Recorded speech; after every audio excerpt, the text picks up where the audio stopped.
まさか。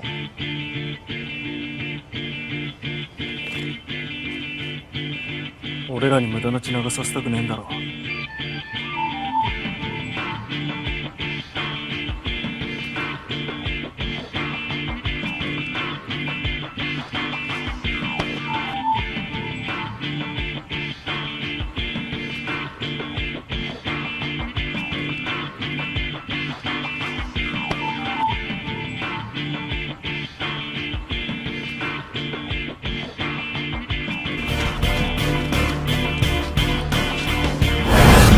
滝谷一人で突っ込む気だ。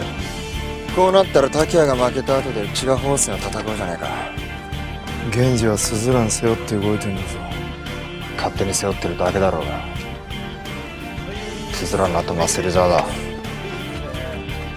えいっすえいえいっすえいっす。 GPS の分が悪くなったからってうちに戻ってきたのか。あ、そんなわけねえだろうが石橋君。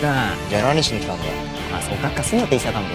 あ、ついに攻め台を使う時が来ましたね東京君。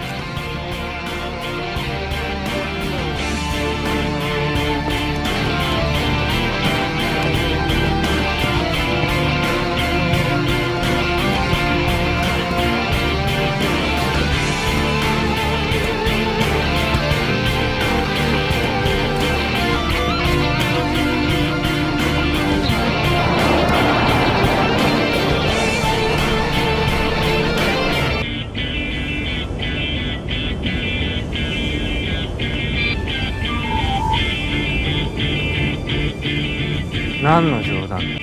見たまんまだ。笑わせんじゃねえよ。てめえらなんかな。